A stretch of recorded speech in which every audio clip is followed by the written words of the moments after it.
Deus deu a lei a Moisés, dentre a lei estava lá os 10 mandamentos que Deus havia escrito na pedra, e a partir dali Moisés começou a receber a orientação de Deus para escrever os estatutos, as ordenanças, as leis que era imputada, mandamento de condenação e morte, tipo de pecado que era digno de morte na lei. É por isso que o apóstolo João, ele chega a dizer assim: irmãos, há pecado que é para morte, e por esses pecados eu digo para vocês nem orarem, não adianta orar.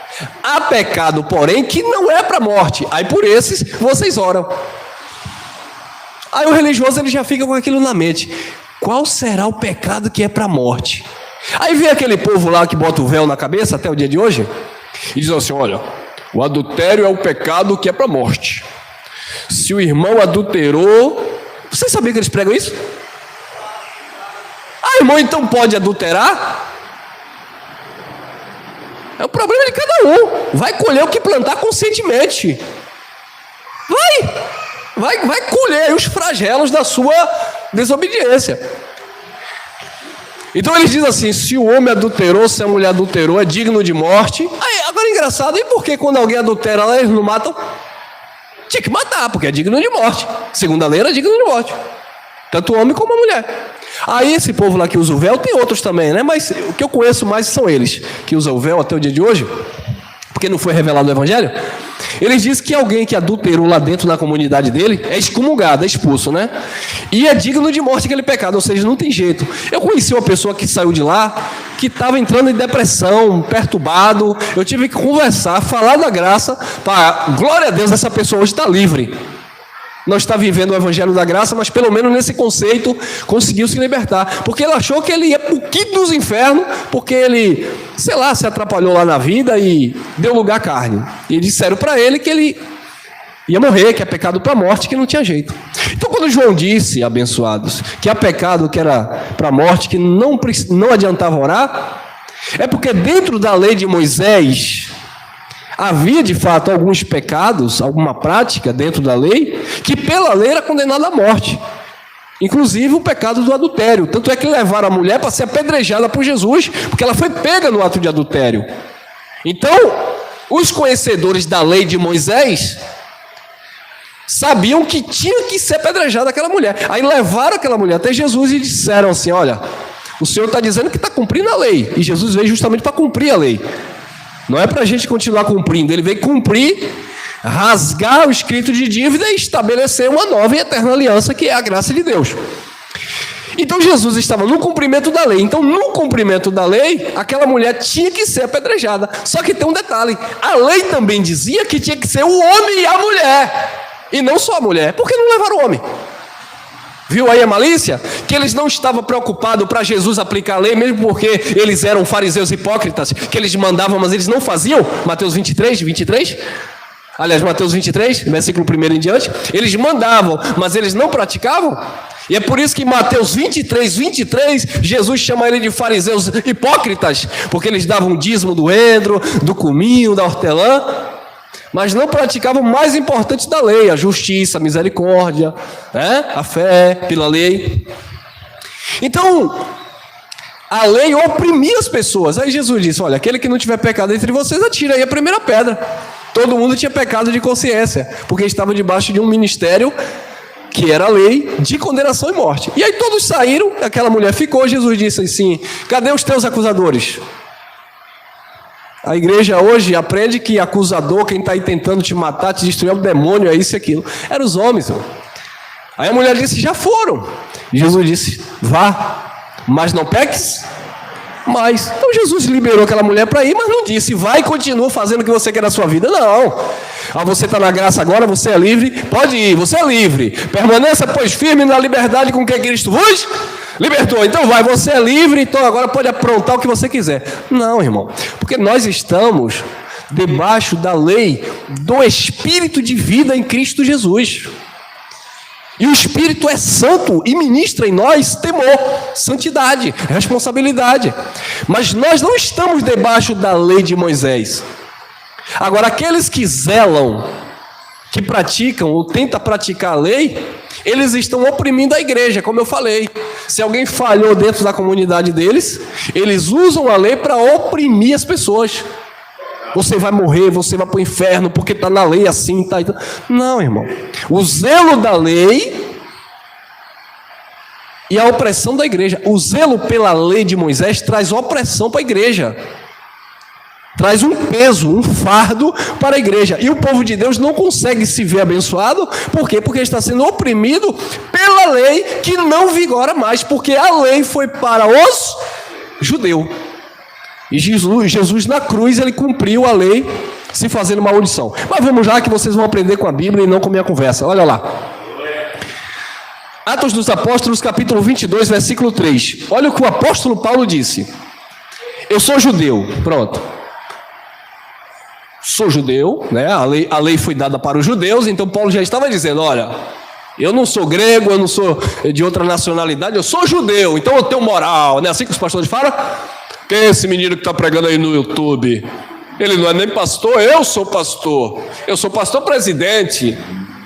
Aí Paulo, eu sou judeu, aleluia, eu sou profeta, eu sou judeu, nasci em Tasso da Cilícia, mas criei-me nesta cidade e aqui fui instruído aos pés de Gamaliel, um grande mestre da sinagoga, um professor.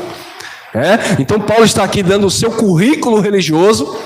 Você sabe, quando você estava na religião, você sabia que quando você fazia parte da religião, sistema religioso, para você vir aqui nesta manhã, você tinha que trazer uma carta lá do pastor. Porque se o pastor não desse a famosa carta, ele chama carta de liberação, eu chamo carta de euforia. E nem de euforia não é, porque eles dão uma carta, mas mesmo assim a pessoa continua sendo escravo deles. Eu lembro que quando eu ia pregar em outros lugares, o pastor, naquela igreja eu não vou dar carta não. Eu falei, por que, pastor? Não, se fosse naquela eu dava carta, mas naquela ali eu não dou a carta não. Eu falei, rapaz, nós não precisamos de carta de recomendação de homens, porque nós somos a carta escrita não com caneta, não com tinta, mas pelo próprio Espírito de Deus.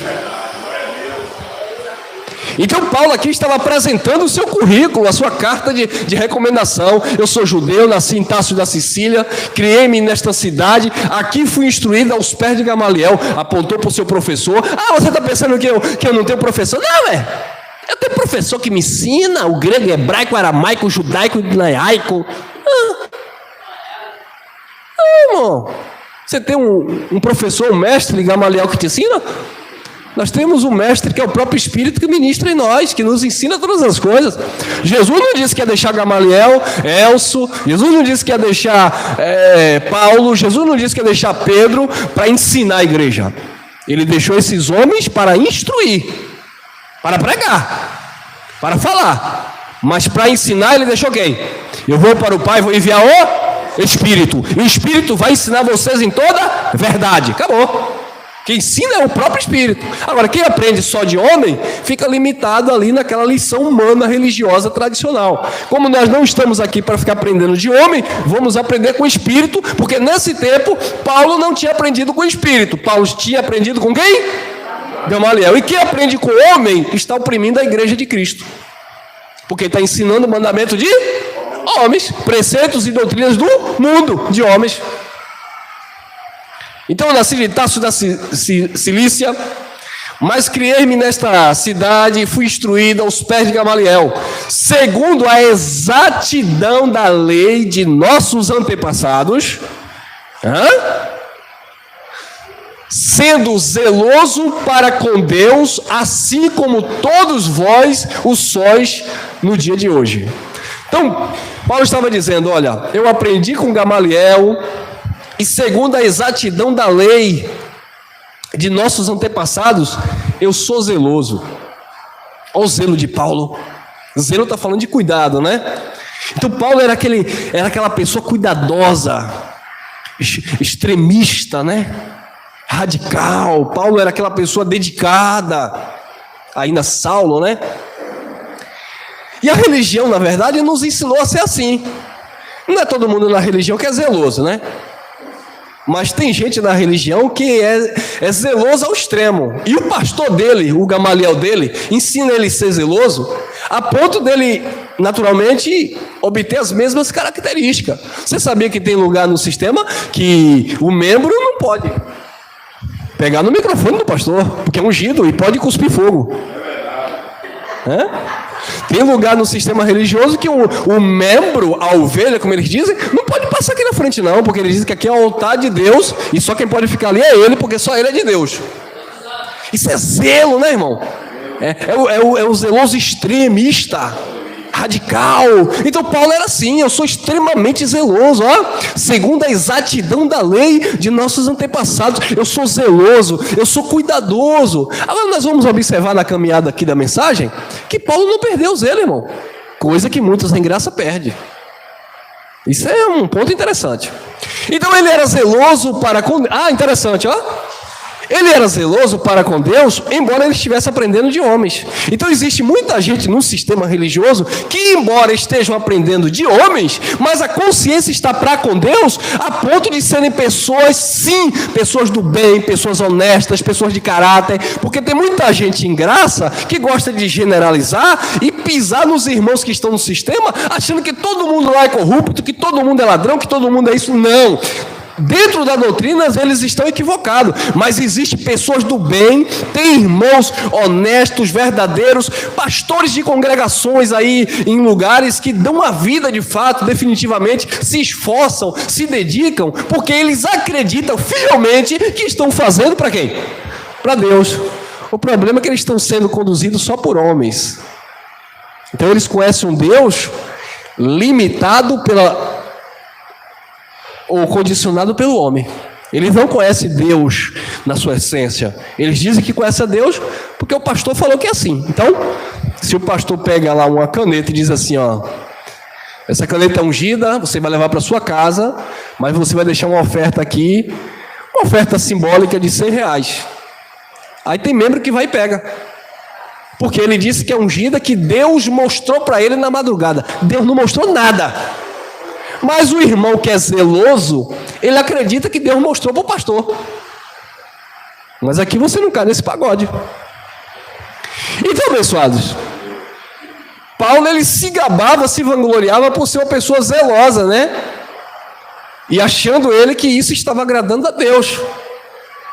Assim como todos vós sois no dia de hoje. Ele estava no meio dos religiosos, de fato.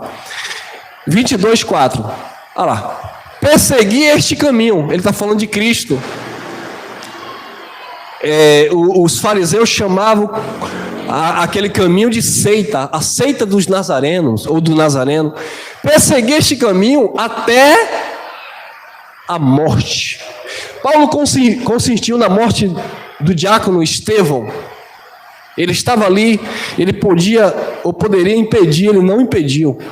Ele deixou que Estevão fosse apedrejado. Mas na consciência dele, ele estava consentindo na morte de Estevão para agradar a Deus. Então existem muitas pessoas que estão neste momento buscando a Deus no monte, subindo uma escadaria de joelho, oferecendo sacrifícios em lugares, achando que estão agradando a Deus. Existem pessoas neste momento que estão passando no famoso corredor de sal grosso que o pastor inventou de uma hora para outra. É como eu falei ontem na live. Bom, se tem aquela religião que faz o negócio do sal, o povo vai? O pastor disse, rapaz, sabe de uma? É um bom negócio, eu vou inventar um negócio de sal aqui também, que eu sei que o povo gosta disso. E começa a criar também, sabe? Para ser também concorrente. Então, o apóstolo Paulo, ele achava que isso aqui, ao perseguir o caminho, ao perseguir os cristãos, ele achava que estava agradando a Deus. Perseguir este caminho até a morte, prendendo e metendo em cárceres homens e mulheres. Paulo era impiedoso. Ele perseguia aqueles que seguiam a Cristo, porque ele era extremamente zeloso. Ele perseguia, prendia homem, prendia mulheres, porque ele era zeloso. O zelo desses pastores, o zelo desses pastores, está matando e prendendo homens e mulheres nesse sistema enganador.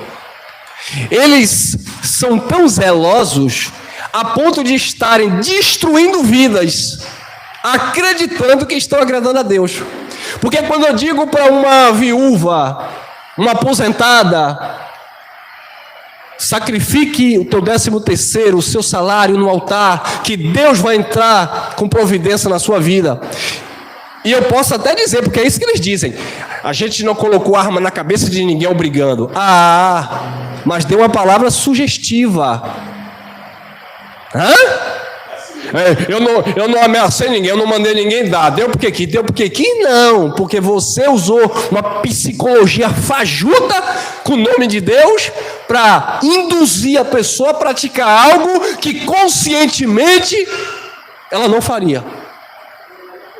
Só faz por motivos ou ganância para obter da parte de Deus, ou acreditando que de fato está fazendo para agradar a Deus. Então esse zelo pela lei, esse zelo da lei acaba oprimindo o povo de Deus, oprimindo a igreja, oprimindo os filhos de Deus e prendendo as pessoas de fato, escravizando homens e mulheres dentro de um sistema religioso, onde as pessoas não podem pensar diferente do pastor, onde as pessoas não podem colocar a sua opinião, porque se colocar a sua opinião diferente do líder, está se rebelando contra. Irmão, todos nós aqui, cada um tem a sua opinião. Você não tem nada a ver com a minha opinião, eu não tenho nada a ver com a sua opinião. Agora, sabe por que nós estamos juntos? Porque o que tem prevalecido na graça de Deus não é a minha e a tua opinião, é a palavra de Deus. Então o que é que eu faço? Eu lanço, a palavra, a luz da palavra vai clarear, vai iluminar os nossos olhos, e aí você vai olhar o meu posicionamento, o seu posicionamento, e olhar aquilo que Deus diz por sua palavra. Aí sim. Porque se for consultar a opinião alheia aqui, cada um vai ter a sua, meu irmão. Cada um vai ter a sua. Eu lembro que certa feita chegou uns irmãos aqui de um certo ministério. Não, porque lá eu era pastor, então aqui, lá eu fazia isso e aquilo, então aqui eu acho que eu vou... Eu falei, não, calma aí. É assim não, você fazia lá. É a sua opinião. Mas lá deu certo. Olha, o que deu certo lá nem sempre vai dar certo aqui. Não venha misturar fermento, não, porque vai levedar, vai estragar massa. Então não adianta a pessoa colocar a sua opinião, porque se eu colocar a minha opinião, o jeito que eu acho, o jeito que eu penso, não dá certo. Eu lembro que minha esposa, certa feita, ela disse assim: eu tenho sentido falta de muitos irmãos. Muitos irmãos têm deixado a reunião local. Mas também, Nelson, você prega que nós somos livres? Eu falei, é diferente? Aí ela parou assim. Eu falei, minha filha, eu não posso pregar diferente disso. Porque eu não sou cerca para prender ninguém. Somos livres. Então, quando você fala dessa liberdade, você dentro dessa liberdade, você vai agir conscientemente aquilo que te convém. Entendeu, abençoado? Então a gente não vai oprimir, porque quem oprime é o zelo pela religião, pela lei. Tem que fazer isso, tem que fazer aquilo. É assim, é assado. Então as pessoas fazem, mas não fazem por amor. Fazem por obrigação, por mandamento de homem. E o sistema religioso não está nem aí se você faz com vontade ou sem vontade. Eles querem que você faça, e acabou.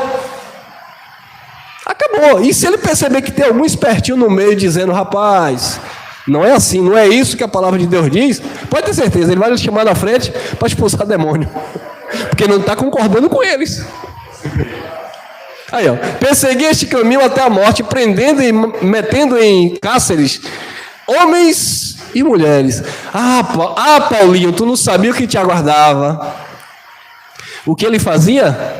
Detalhe, aqui ele plantava conscientemente, tá bom? Lembra do que eu falei de semear? Ele semeava conscientemente, porque ele conhecia a lei, ele era zeloso. Ele colheu, né? Lembra dele e Silas lá na prisão, lá? Meia-noite lá, dentro da gaiola lá? Pois é, meus irmãos. 22:5, Atos, de que são testemunhas o sumo sacerdote e todos os anciãos. Olha, o sumo sacerdote, o pastorzão da época, presidente, o líder da, como é que chama hoje? Convenção, né? Convenção Geral dos Pastores da Bahia. Irmão Cunha gosta disso?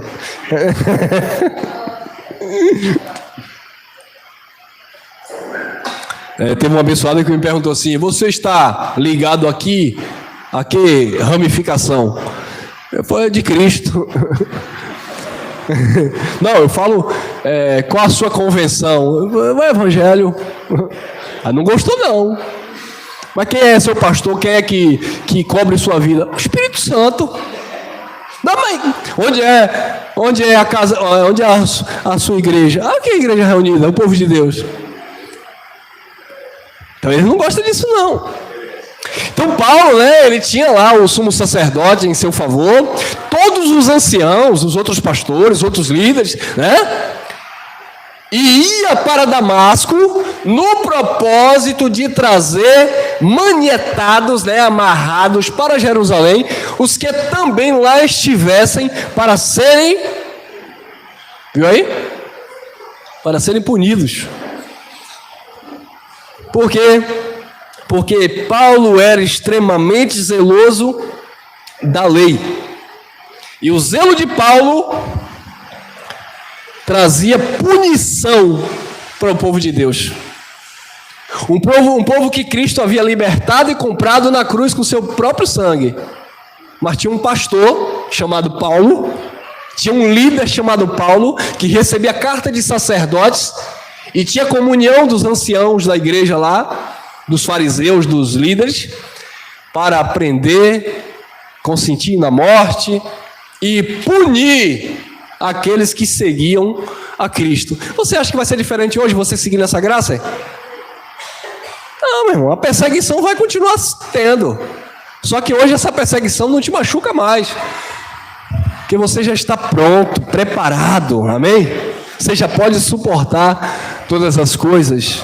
Mas antes, eu tenho certeza, se alguém chegar para você hoje e dizer assim: você vai para o inferno porque você não dá dízimo, você vai para o inferno porque você não está buscando o Espírito Santo no monte, você que não está participando da campanha que o pastor levantou, você vai perder sua salvação. Hoje não, mas antes eu tenho certeza que você ficava ali meio que: ih, rapaz. É como o irmão chegou para mim e disse assim: olha, eu estou na graça, eu saí do sistema religioso, mas irmão Elson, me diga uma coisa, irmão, as portas se fecharam aí para mim, eu estou desempregado, e aí me bateu uma dúvida: será que foi porque eu deixei de fazer jejum? Eu falei: vai se converter, rapaz, para com isso, irmão, tu saiu do sistema e o sistema continua em ti? Eu tive que dar um puxão de orelha no abençoado, que ele estava já duvidando do Evangelho da Graça por causa das circunstâncias da vida. Eu não duvido nunca, meu irmão, pode chover canivete, ainda que a figueira não floresça, não haja fruto na videira, eu nunca vou duvidar dessa graça maravilhosa que me libertou de um sistema enganador. Porque nós não estamos aprendendo com Gamaliel, com esses pastores, com esses homens, nós estamos aprendendo com o próprio Espírito do Pai. E Paulo perseguia a igreja de Cristo, oprimia por causa do zelo que ele tinha pela lei de Moisés. Gálatas capítulo 1, versículo 13, disse ele, Paulo: porque ouvistes qual foi o meu procedimento outrora. Aqui ele já está convertido à graça de Deus. Olha lá, outrora onde? No judaísmo, na prática da lei. Queridos, quem pratica a lei, ou quem praticava a lei, eram os judeus, que aí nasceu a religião do judaísmo. Então quando um crente vem para você e diz assim: tem que guardar o sábado, ele não está vivendo Cristo, ele está vivendo o judaísmo, porque era o judaísmo que guardava o sábado. Quando ele diz assim: tem que fazer jejum, ele não está vivendo Cristo, ele está vivendo o judaísmo. Mas Jesus fez jejum, mas os apóstolos fizeram jejum. E os apóstolos eram o quê? Judeu. E Jesus estava cumprindo o quê? O judaísmo, a lei. Então precisa entender os dois lados da moeda. Aí detalhe, quando chegaram para Jesus e disseram assim, por que os discípulos de Jesus, ou de João, fazem jejum? Por que os discípulos dos fariseus fazem jejum? Aí perguntaram para Jesus, e os teus não fazem jejum? Então os discípulos de Jesus não tinham o hábito de fazer jejum. Aí Jesus disse assim, pode porventura os convidados para as bodas, para a festa de casamento, fazerem jejum enquanto o noivo está presente? Imagine que eu casei e aí a gente fez um banquete, todo mundo chegou lá, se alegrou, comeu, teve gente que levou minhas coxinhas tudo para casa, que eu procurei depois do casamento, eu só de olho na minha mulher, aí depois fui procurar as coxinhas e não encontrei mais. Levaram para casa e disseram, imagine que no dia do casamento eu chegasse assim, é jejum, ninguém come nada. Como assim, irmão? A gente tá se alegrando aqui com o teu casamento, você vai declarar jejum, decretar jejum? Ninguém ia gostar. Aí Jesus disse, pode porventura fazer jejum enquanto o noivo está presente?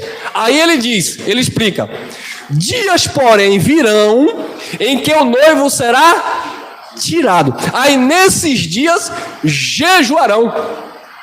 E quando foi que o noivo foi tirado? Quando foi tirado para ser julgado, sentenciado, condenado e crucificado. Nesse período, os discípulos de Jesus começaram a fazer jejum, porque o jejum afligia a alma, e eles estavam aflitos, eles estavam feridos, eles estavam tristes, porque o mestre dele havia sido levado. Agora o mestre hoje habita em nós pelo Espírito, eu vou fazer um jejum para ter comunhão com Deus, uma vez que esse Deus já habita em mim e você. Não faz sentido. Se você quer fazer um jejum, questão de saúde, perder um pezinho, diminuir alguma coisa, tudo bem. Mas não religiosamente. Eu vou fazer um jejum para agradar a Deus. O reino de Deus, Romanos 14:17, não é comida, não é bebida. Mas é o quê? Paz, justiça e alegria no Espírito Santo. Então o reino de Deus não é algo físico, palpável. O reino de Deus, disse Jesus quando os fariseus disseram, cadê o reino? Onde está o reino? Jesus disse, o reino não é algo externo. O reino de Deus estará dentro de cada um de nós. A consciência pura diante de Deus, desse Deus que não é homem para mentir, nem filho de homem para que se arrependa. Amém? Esse sim é o reino de Deus. Porque ouvistes qual foi o meu proceder outrora no judaísmo, como sobremaneira perseguia eu a igreja de Deus e a devastava. Eu gosto da tradução assolava, mas essa é interessante. Devastava, assolava. Então, olha como Paulo se colocava. Ele era tão zeloso no judaísmo, sabe? No jejum, no guarda-sábado, não come carne de porco, não toma café. A irmã tomando café ali não pode. No judaísmo tinha que ser só cevada. Não pode. Não pode comer camarão. Aleluia. Venha, camarão, venha. Não podia. Então era na lei, abençoado. Na lei de Moisés. Então ele perseguia a igreja de Deus e a devastava, assolava o povo de Deus, porque a lei de Deus, amado, traz opressão, traz um peso sobre o povo de Deus. Mas ele fazia tudo isso no judaísmo.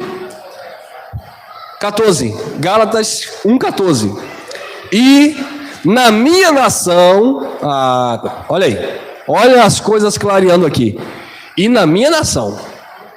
Não tem nada a ver com nações estrangeiras. Na minha nação, em Israel, na minha nação, e na minha nação, quanto ao judaísmo, avantajava-me. Ele superava, a muitos da minha idade, da sua idade, sendo o quê? Extremamente zeloso das tradições de Deus. Não, dos pais, dos seus mestres, dos seus líderes. Tem muitos filhos de Deus sofrendo nas chamadas igrejas porque não têm sido zelosos para com o evangelho. São zelosos para as tradições dos pastores. aqui a mulher não corta o cabelo e nem faz as axilas. A coitada está lá doidinha, me desculpa a expressão, doidinha para se depilar. Mas o pastor dela disse que não pode, porque se arrancar um fio de cabelo, vai para o inferno. Você sabia que eles estão oprimindo a igreja usando a lei? Então tem que ser, sabe? Então o povo fica ali oprimido. Eu já contei isso em uma mensagem. Uma moça que eu conheci, uma moça jovem, bonita, minha esposa conhece. Simpática, educada, sabe? Instruída, faz faculdade, inteligente. Só tem um detalhe. Ela está com véu. Sabe aquele lugar que a mulher senta lá e o homem senta cá? Essa moça se engraçou com um moço de outra denominação. Planejou casar com esse moço, mas quando caiu no ouvido dos anciãos, não pode. Não pode, tem que ser daqui. Se for de fora, Deus não aprova, perde a salvação. Não pode, não pode, não pode. E a moça começou a ficar triste, a ponto de entrar em depressão. E ela deixou o ancião, correu para a mamãe dela, achando que na mamãe dela ela ia ter um apoio. E a mamãe dela olhou para ela, porque também é religiosa, e disse: minha filha não pode. Então você tem que ficar solteira, sozinha, 28 anos, com seu carrinho, com a sua faculdade, mas aqui com um véuzinho na cabeça, porque fulano de tal é de outra igreja. Detalhe, não era nem do mundo, como eles dizem, né? Que se fosse, tem gente lá fora que é melhor do que quem está dentro. Mas não era nem do mundo, como eles dizem, mas porque era de outra denominação, e um rapaz comprometido lá com outro sistema, mas não pode, porque não é do mesmo lugar, porque não é do mesmo curral, porque não é da mesma tribo, seguindo a lei de Moisés, que não podia alguém de uma tribo casar com outra. Por isso que tentaram matar lá o filho lá de Moisés, né? Porque as tribos se juntaram e não podiam uma tribo com outra. Então, abençoados, Paulo ele era extremamente zeloso das tradições de seus pais, dos judeus. Ele avantajava a muitos da sua idade. Paulo sobressaía. Paulo era aquele homem de destaque, sabe, de conhecimento elevado. E por causa disso ele perseguiu o povo de Deus. Agora observe, olha para mim. Vocês já observaram que quanto mais esse povo é sabido, bem instruído, mais eles oprimem o povo de Deus? Quer ver uma coisa? Eu vou fazer uma analogia aqui. Está lá uma igreja, pega lá um irmão simples. Ô irmão, você vai assumir aqui a congregação local. Mas aquele irmão não fez teologia. Aquele irmão, ele não terminou nem o primeiro grau. Ele fala limitado. Ele lê a Bíblia pausadamente. Ele tem dificuldade na dicção, na leitura. Ele não se expressa bem no meio do público, ou perante o público. Mas ele é um homem de coração bom. A família dele, ele, os filhos dele, sabe, são pessoas que dão exemplo. A vizinhança, a comunidade fala bem dele. Mas o pastor olha para ele e diz assim... Quando ele prega, as pessoas gostam de ouvir a simplicidade daquele homem. Mas o pastor presidente olha para ele e diz: não, esse aqui não vai dar rentabilidade. Eu quero o teólogo. Cadê o sabidão aí? Aí tem um sabidão lá. Você aí, você fala bem, você trabalha com o quê? Eu trabalho com comunicação público, eu sou vendedor, eu sou... interessante. Você não quer fazer um curso de teologia básico, não? Para quê, pastor? Eu quero te colocar como pastor. Mas pastor, eu não tenho dom, não quero falar para negócio de Bíblia. Rapaz, vai dar certo. Ele incentiva aquela pessoa a inventar um curso e ele traz aqui na frente e derrama 1 litro de água, de azeite, de óleo e diz: esse aqui agora é pastor. Por quê? Porque ele viu naquela pessoa uma potência, né?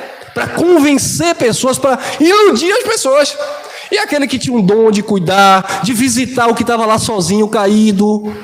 Aquele que tinha um dom de como Davi, proteger as ovelhas do seu pai lá no campo, ele não quer. Ele não deixa, mas aquele que sabia manipular a mente das pessoas, ele coloca porque ele sabe que a partir dali ele vai ter vantagem, a igreja vai crescer. E aí nós estamos vendo hoje essa comercialização no sistema religioso. Faz um congresso, quem vem pregar é aquele pastor, não sei de onde, não conheço não.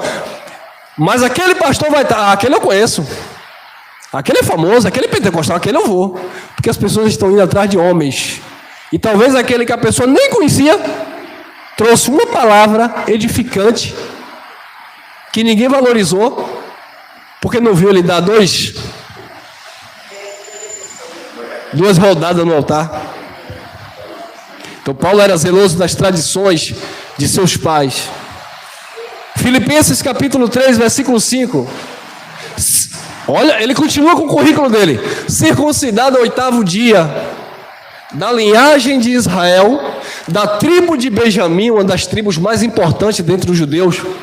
Hebreu de hebreu, eu não sou de pai grego, de mãe judia, não. Eu sou hebreu de hebreu, da linhagem de Israel. Eu sou verdadeiro, um judeu autêntico. Eu fui circuncidado ao 8º dia, né? Ou seja, com 8 dias de nascido, ele foi apresentado lá no templo e recebeu a circuncisão lá no prepúcio, né?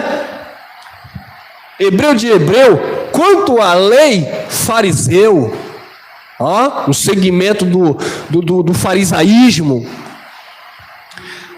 6. Quanto zelo, perseguidor de quê? Aí, da igreja. Viu que quando você levanta a lei de Moisés, você está perseguindo a igreja? Agora corta para mim aqui, vocês do sistema religioso. Pediu dízimo, era da lei, está oprimindo a igreja. Mandou as pessoas guardarem o sábado, era do judaísmo, era da lei, está oprimindo a igreja. Inventou fazer o jejum, era dos judeus, está oprimindo a igreja. Inventou campanha no altar, era no judaísmo, está oprimindo a igreja. E isso eu estou falando de assuntos bíblicos. Eu estou falando em termos bíblicos. Agora tem as suas invenções, que não está nem no judaísmo e muito menos no evangelho. Envelope consagrado, vassoura ungida, rosa do descarrego, água orada pelo pastor ou água benta. Tudo isso é invenção. Tudo isso é invenção, porque nem na lei não estava, mas eles inventaram. E sabe o que é que Jesus disse disso? Os filhos das trevas são mais prudentes em suas obras, são mais zelosos do que os filhos da luz. E quem são os filhos da luz? Aqueles que receberam a palavra da graça de Deus. Quem são os filhos das trevas? Aqueles que, mesmo sendo filhos de Deus, estão na ignorância, sem conhecimento. E muitos estão na ignorância, mas muitos estão na malícia, que é o pior. Porque estar na ignorância é você fazer algo sem saber. E estar na malícia é você pregar algo, ensinar algo, sabendo que Deus não aprova aquilo. Mas você está ensinando, conduzindo as pessoas, porque você quer obter de alguma forma algum tipo de vantagem. Que é o pior. Aí eu te apresento, no nosso país, que eu não vou nem em outro país, os falsos profetas que nós conhecemos por aí. Porque quando alguém prega algo totalmente fora do evangelho, e às vezes fora até da Bíblia como um todo, é malícia pura, são homens perversos, desprovidos da verdade, mas que têm consciência daquilo que eles estão fazendo e oprimindo o povo de Deus. Quanto à justiça que há na lei, ele era irrepreensível. Ou seja, Paulo ele se esforçava na medida do possível para estar praticando as obras da lei. Só tinha um detalhe: por mais que ele se esforçasse, ele não podia ser justificado. Irmão Elcio, mas Paulo disse que ele era irrepreensível quanto à justiça que havia na lei. Então isso é sinal de que, de fato, Paulo, ele foi um crente, né, no judaísmo de verdade. Foi. Paulo, ele se dedicou de verdade. Ou seja, Paulo não era um hipócrita. Ele estava entre os fariseus, mas ele não era fariseu. Ele era verdadeiro. Porque tudo que ele fazia com consciência em Deus. Esta é a diferença de quem está no sistema religioso e também quem está na graça. Existem pessoas do sistema religioso que não são hipócritas. São pessoas que estão praticando o legalismo religioso porque aprenderam errado. Agora, existem pessoas no sistema religioso que estão praticando e ensinando maliciosamente errado. Esses são os hipócritas.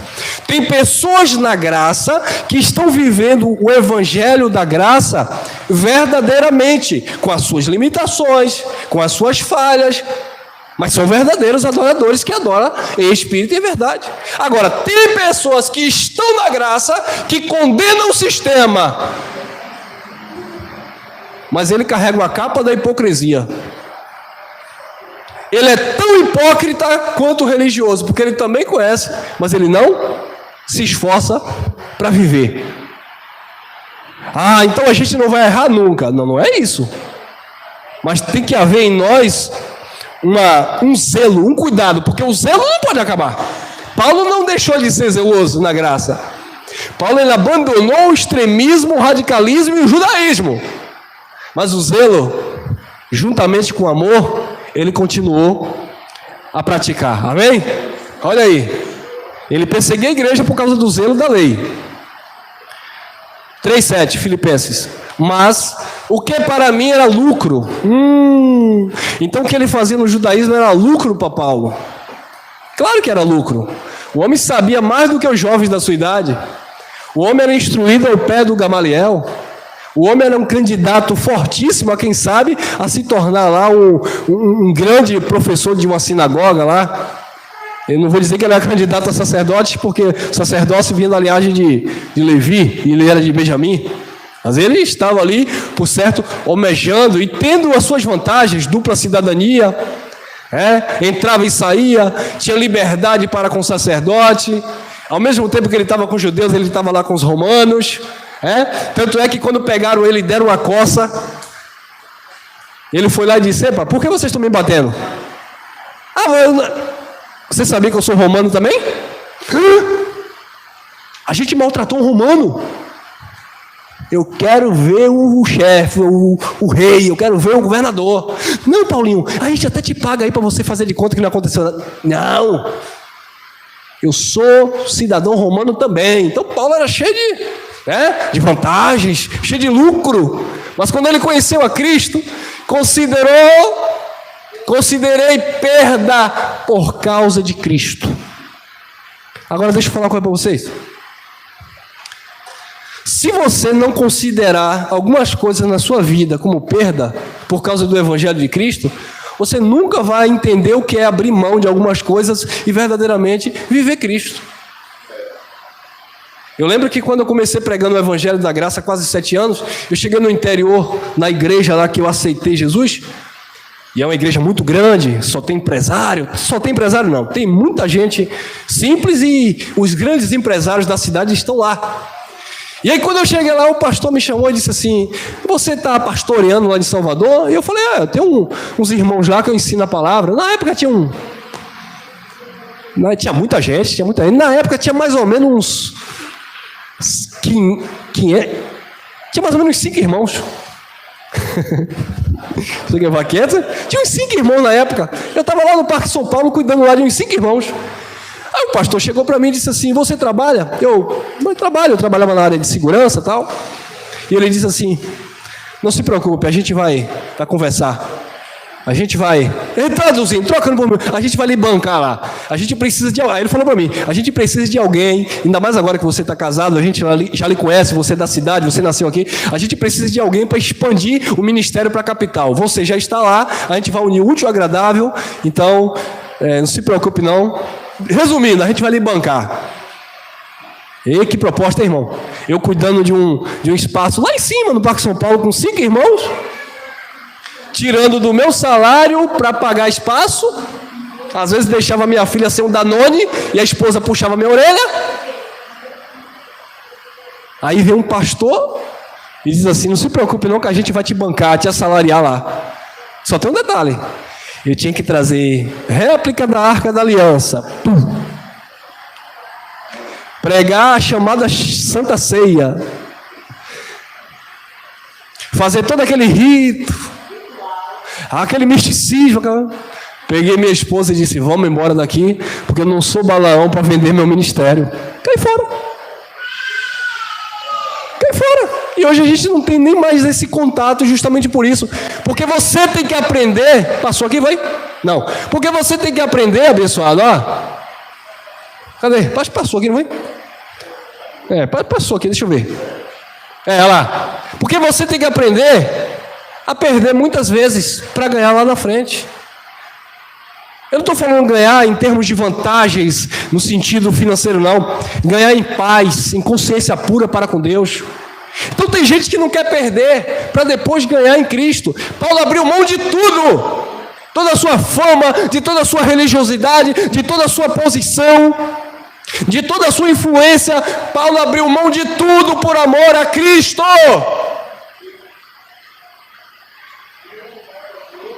A pergunta é, você está pronto para abrir mão do que for necessário por amor à graça de Deus? No sistema a gente estava. Nós estávamos. No Evangelho da Graça nem tanto.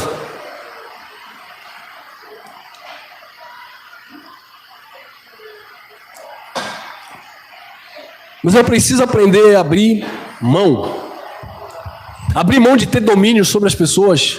Eu sou seu pastor, você está debaixo da minha cobertura. Se você sair dessa igreja aqui, eu te amaldiçoo. Eu já ouvi isso.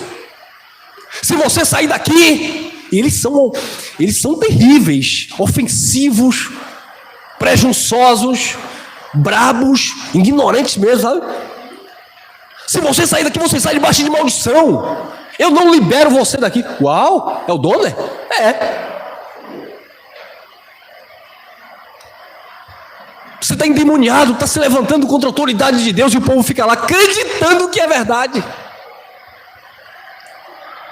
Quem já ouviu isso aí? Pega a sua lata velha, esse carro velho aí e dê no altar. Olha para isso, irmão. Olha para isso. Sacrifica o teu tudo. Aí tem um casal aí que fala de loves, né? De amor. A minha esposa disse, eu gosto do jeito que ele fala, que não parece que é daquela turma. Eu falei, tu tá enganada, amorzinho. Ali é porque o quadro do programa é só para falar de loves. É só love. Ali é só amor. Ali é só sobre casal. Mas veja esse homem pregando para tu ver uma coisa. Será, Elson? Eu falei, vai ver. É a mesma coisa, irmão. É o próximo dono da lancha. É a mesma coisa, até pior. A ponto de maltratar obreiros e expulsar. E dizer, não cuide da sua casa e da sua família, não. Final de ano ninguém viaja, porque tem que investir e semear no reino. Que reino? No reino, né? Que não é o de Deus, vocês sabem. No reino deles. No deles. Mas o que para mim era lucro, agora aqui para nós. Você acha que uma pessoa dessa vai ouvir uma mensagem desse irmãozinho aqui e vai parar assim e vai dizer, rapaz, Deus, se é um filho de Deus e Deus quiser, Deus manifesta a verdade. Deus pode bradar lá no espírito, abrir a mente dele. É isso aí que esse irmão está pregando. Ele vai parar, vai olhar para o sogro, vai olhar para a herança, vai olhar para a TV, vai olhar para a esposa, vai olhar para os seus status, vai considerar tudo como lucro e vai dizer, me perdoa, meu Deus, mas faz de conta que não é comigo que o Senhor está falando, fala com o outro. Você sabia que tem muitos assim? Não larga o osso de jeito nenhum, irmão. E está assim de gente que conhece e teme essa palavra. Teme não, conhece. Temer é diferente de conhecer. Conhece, mas não abre mão. Eu já conversei com muitos pastores que quando eu confrontava dizia, por que você pede dízimo? Dízimo não é dinheiro, dízimo era semente e não é para a igreja. Me mostra na Bíblia os apóstolos recebendo dízimo. Ele, mas você sabe que se a gente não pedir, como é que vai manter a obra de Deus? Eu falei, que obra de Deus? A obra de Deus que é Cristo. Você dá a chamada Santa Ceia, você sabe que isso é Páscoa do judeu, ainda falsa ainda, porque não tem nem cordeiro assado e chá de ervas amargas. E você é teólogo, você deveria estar me ensinando, pastor. Eu também sei disso, mas a gente não pode mexer na tradição. Eu falei, claro que não pode mexer na tradição, porque Jesus disse que vocês anulam o mandamento dele, de Deus, por causa das vossas tradições. Então, qual foi a melhor opção para ele? Me bloquear nas redes sociais, me chamar de herege e falar até com meu irmão sanguíneo, meu irmão Everton, que ele estava caminhando para a perdição comigo.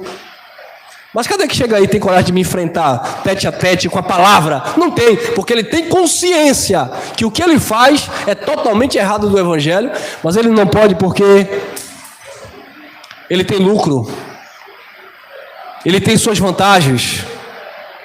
Um pastor que é assalariado, que tem o carro da congregação, que tem a casa e as faculdades dos seus filhos, não vai abrir mão para receber a graça de Deus, a não ser de fato se é um verdadeiro adorador a ponto de largar tudo por amor a Cristo. Tem gente que vem para a graça, mas não quer largar a religião, quer trazer os cargos, os títulos, as posições.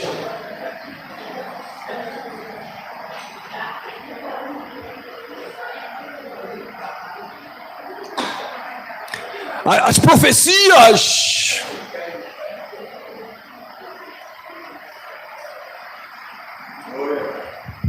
Pois é, irmão. Mas olha lá. 3:8. Sim, deveras considero tudo como perda. Pronto, ele considerou tudo como perda por causa da sublimidade do conhecimento de Cristo Jesus, meu Senhor, por amor do qual perdi todas as coisas e as considero como refúgio, como esterco, para que eu possa ganhar a Cristo. Paulo disse: eu abro mão de tudo. Eu lembro que quando eu saí do sistema religioso, o pastor chamou alguns irmãos e disse assim: por que Elcio saiu? Eu já ia consagrar ele pastor. Acho que ele falou aquilo achando que se eu soubesse disso, eu ia dizer: pastor, eu vou ficar aqui porque eu soube que o senhor vai me consagrar pastor.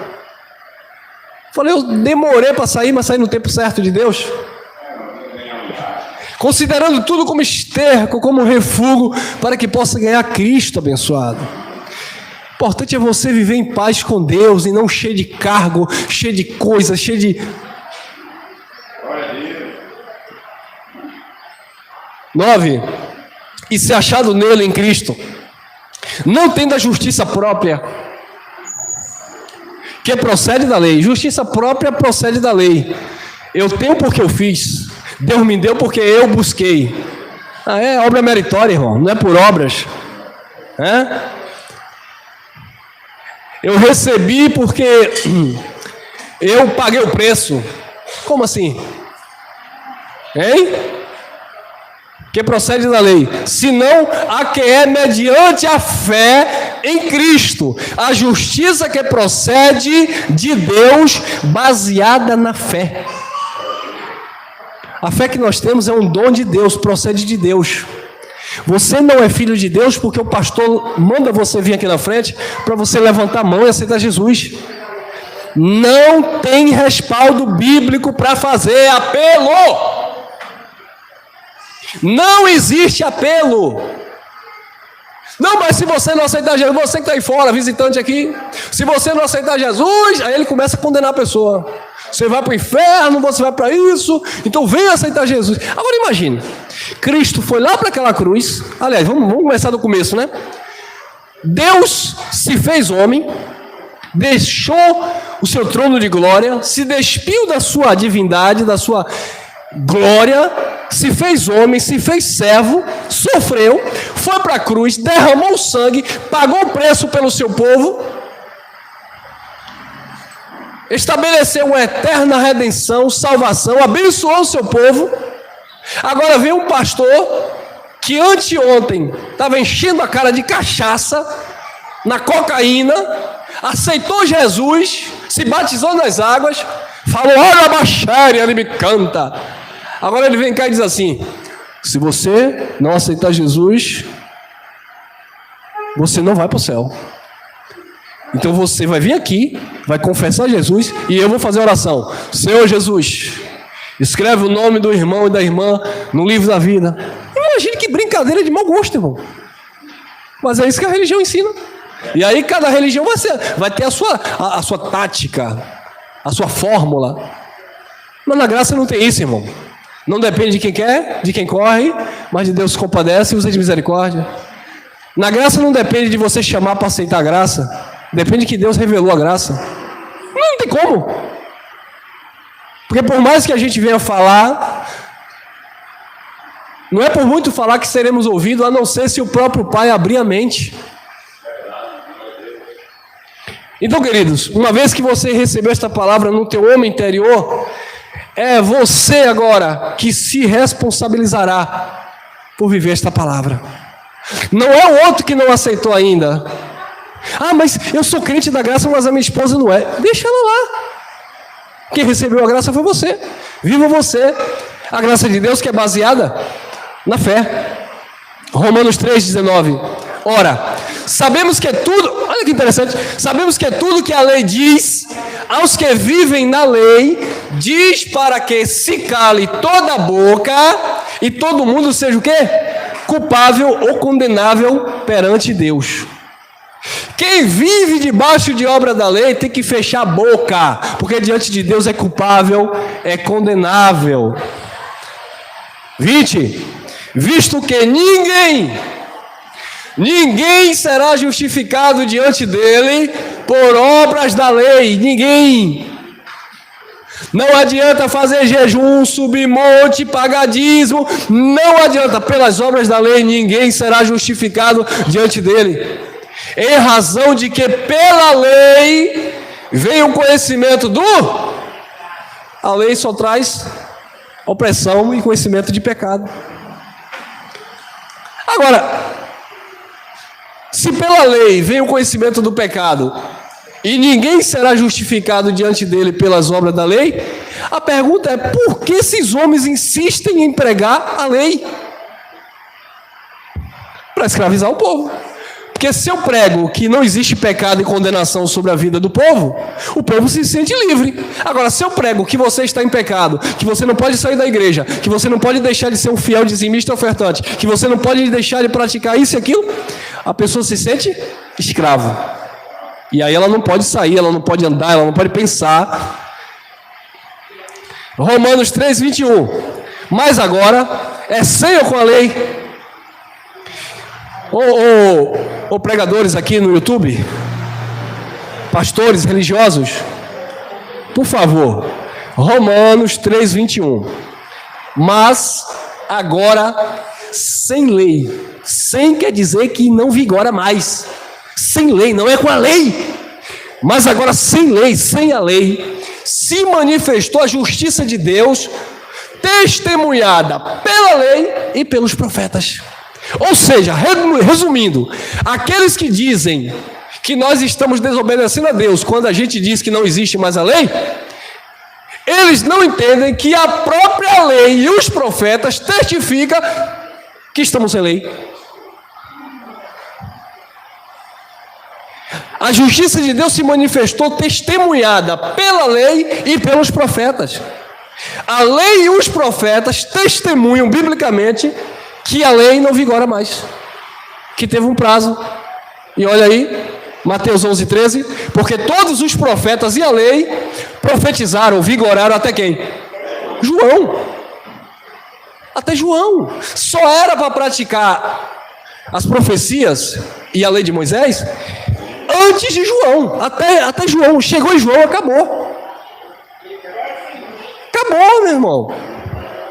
Aí, porque todos os profetas, queridos, eu vou falar mais uma vez, não existe profecia bíblica para o teu amanhã. Não existe profecia bíblica para o teu futuro. Toda a lei e os profetas profetizaram até João.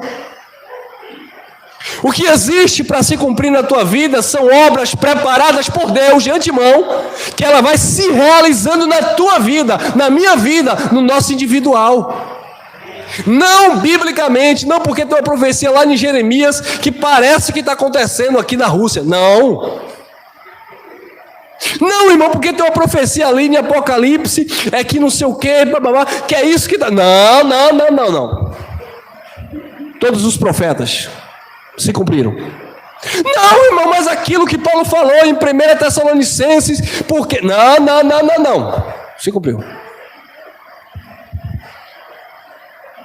A lei hoje que vigora na tua vida é a lei do Espírito de vida em Cristo. Todas as profecias, as promessas de Deus já tem o sim e o amém da parte de Deus. Já é uma verdade absoluta e irrevogável. 16, Lucas. A lei e os profetas vigoraram até João. Desde então, depois de João, desde esse tempo, vem sendo anunciado o evangelho do reino. E todo homem se esforça por entrar no evangelho do reino de Deus. Vem sendo anunciado no período de Jesus de Nazaré. Paulo, Colossenses capítulo 1, versículo 23, Paulo pregou o evangelho a toda criatura que estava debaixo da terra, ou debaixo dos céus. Ou seja, em todo mundo daquele contexto, Paulo anunciou o evangelho. E hoje nós continuamos falando do evangelho do reino de Deus, o que começou em Cristo. Nós continuamos a falar desta plenitude, continuamos a falar desta palavra, que às vezes requer da nossa parte um certo esforço para entrar nele. Não é para entrar na salvação eterna, não é para entrar no céu, que você não vai se esforçar para entrar no céu, você não vai pagar preço para entrar no céu. Você vai para a eternidade, porque o Pai dos Espíritos já te garantiu isso. Agora, para receber essa palavra do reino, o evangelho do reino de Deus, muitas vezes requer um esforço da nossa parte. Requer o abrir mão de muitas coisas. Porque não é fácil, irmão. Você olha para a tradição religiosa, você olha para tudo aquilo que a religião te propõe, e você olha para o evangelho da graça de Deus, que é um evangelho simples, onde aqui todos nós somos iguais, não existe aqui pastor presidente, não existe aqui um mais salvo e outro menos salvo, não existe aqui diante de Deus alguém especial que tem poder de Deus, não. O evangelho é isso, é simplicidade, é igualdade. Tem que haver um esforço para isso, porque senão vem aquele ranço da religião.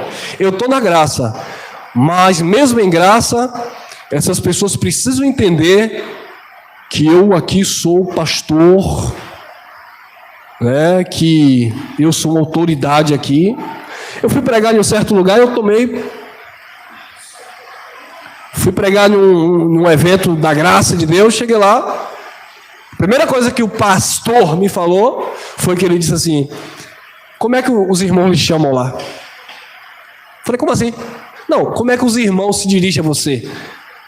Eu falei: alguns irmãos me chamam de pastor, alguns irmãos me chamam de irmão, alguns irmãos me chamam de Elcio. Assim, tudo natural. Ele disse: não, irmão, você tem que exigir que as pessoas te chamem de pastor. Eu falei: por quê, meu irmão?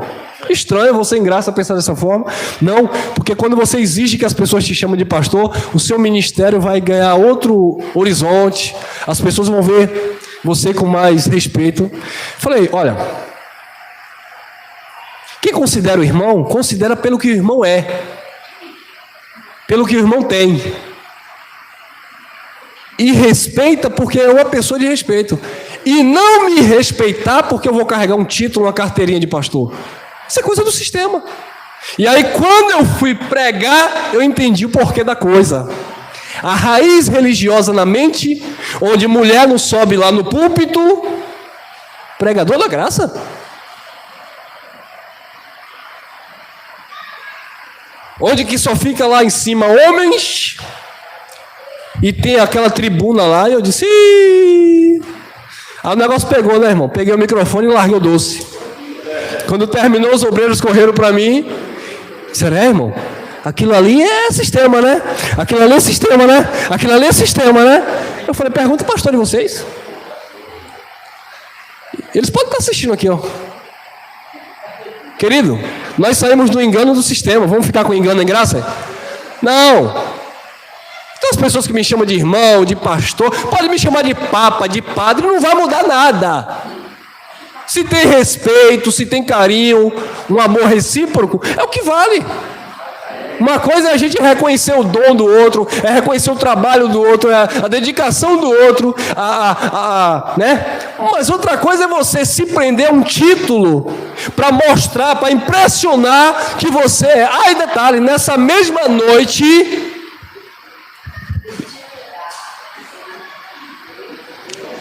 Nesta mesma noite, um cantor famoso,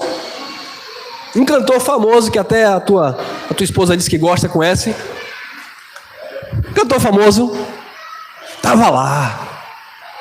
Quando esse homem subiu lá, esse coroa, eu esqueci o nome dele, não posso também nem falar, mas é um cantor famoso, rapaz. Tu não lembra não, Vera? Quem? Pronto, não fala aqui não, fala lá. Esse cantor aí, quem não souber, pesquisa aí. Quem é, Vera?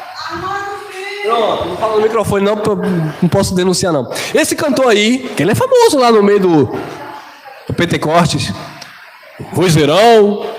E aí quando ele assumiu lá a tribuna e começou a cantar, e aquela coisa toda.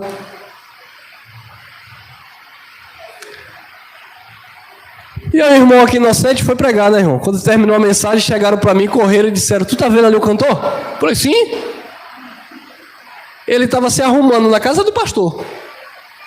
Estava ele se arrumando e os dois, como é que chama? Auxiliar dele, o violonista e acho que um tecladista, o pessoal músico dele, ele estava lá. Na casa do pastor. Ele disse assim: pegue meu barbeador aí na mochila. O homem que não é parente dele, não é nada dele, é funcionário dele, porque recebe para tocar para ele. Foi pegar, não encontrou. E você não está vendo esse negócio? Procura.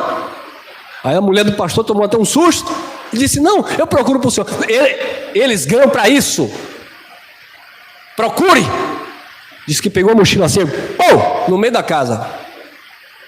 Pessoas que foram comigo presenciaram, viram e pasmado me falaram isso.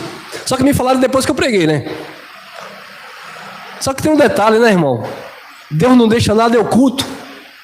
Eu não sabia, porque eu estava lá no espaço ajeitando o som, preparando o projetor que eu levei, ajeitando as coisas. Estava lá todo suado, mexendo. E depois chegaram os bonitão, tudo de terno e gravata. E o irmãozinho aqui, em outro estado. Corri, fui tomar um banho para voltar de novo para pregar. Sabe o que é que mais me decepciona? Me desculpe eu falar aqui. Mas sabe o que é que mais me decepciona em graça? É ver, não vou generalizar, é ver em muitas pessoas a falta de amor e de cuidado que o sistema religioso esfrega na nossa cara.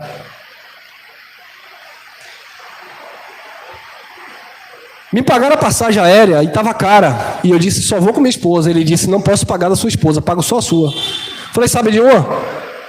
Você não vai me pagar nenhuma passagem aérea. Manda apenas o dinheiro do combustível que eu atravesso aí a Bahia e vou. E fomos. Quase 10 horas de viagem. Só com o dinheiro do combustível. Para comer no meio do caminho, eu tive que tirar do bolso. Cheguei lá, preguei. Saí. Só com o dinheiro do combustível. Pregar graça. Para uma igreja em graça. Agora vocês não sabem quanto o cantor famoso levou para maltratar os colegas dele, para jogar a mochila no chão e pregar legalismo. Então as pessoas valorizam mais aquilo que, sabe?